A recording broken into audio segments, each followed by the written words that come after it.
भी बीता है।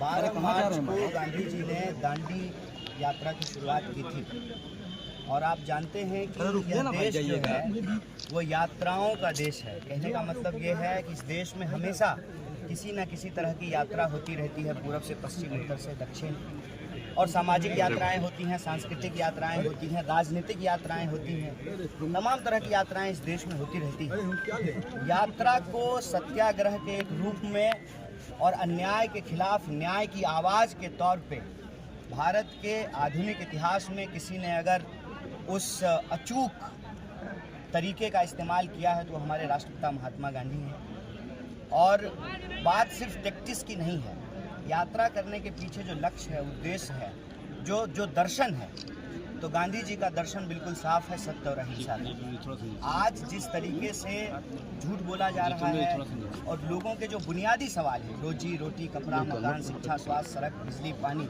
उसको गुमराह करके जिस तरीके से समाज में नफरत फैलाई जा रही है, लोगों को आपस में लड़ाया जा रहा है, तो हम गांधी जी से यह प्रेरणा लेते हुए, सीख लेते हुए NSY और यूथ कांग्रेस के हमारे साथी बिहार के युवाओं की इस यात्रा को उन्होंने शुरू किया है।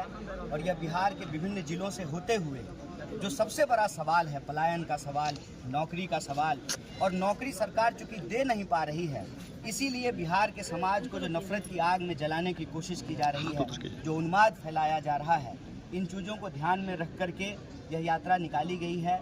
इस यात्रा का उद्देश्य बिल्कुल साफ है, सबको शिक्षा, सबको काम, हर बिहारी को बराबर का आत्मसम्मान, हिंदू हो या मुसलमान, सबको मिले बराबर का आत्मसम्मान।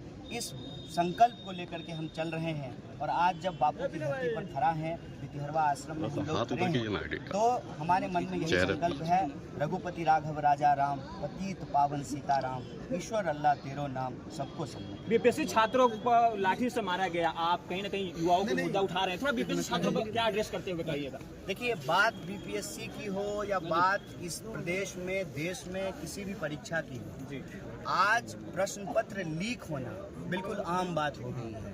अभी हमको उत्तर प्रदेश में जब हम लोग यात्रा निकाल रहे थे तो इलाहाबाद में जो है एक नौजवान ने कहा, मुझे आज भी याद है, बोला भैया एक ज़माने में जब डाक हुआ करता था और पोस्टमैन होते थे और वो बक्सा होता था लाल वाला, तो वहाँ से जो है प्रश्न पत्र, प्रेम पत्र लीक हुआ करता था।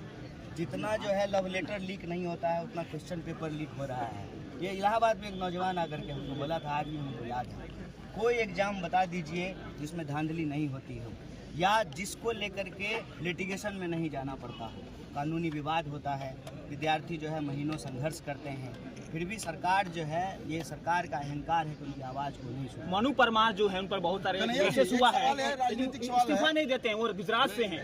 मनु परमार, कन्हैया जी, एक सवाल है, बिहार में चुनाव होने वाले हैं और कितनी सीटों पर बिहार में ये चुनाव लड़ेगी कांग्रेस, इतनी मजबूती के साथ पदयात्रा निकाला। इस यात्रा का उद्देश्य है कि सबको सीट मिले नौकरी में। किसको सीट मिलेगा विधानसभा में और लोकसभा में, उसके लिए यात्रा नहीं है। सबको सीट मिले नौकरी में, जो पढ़ लिख लिया उसको दफ्तर में सीट मिले, उसके लिए यात्रा है। तो आपसे भी मेरा निवेदन है कि ये यात्रा का जो उद्देश्य साफ साफ है कि हम पलायन के सवाल को उठा रहे हैं। और पलायन क्यों होता है, उन वजहों को उठा रहे हैं, शिक्षा की कमी से, रोजगार की कमी से, स्वास्थ्य की कमी से। और यह जब सरकार दे नहीं पाती है, इसीलिए समाज को लड़ाती है, उन्माद फैलाती है, इसीलिए जो है लोगों को भड़काया जाता है।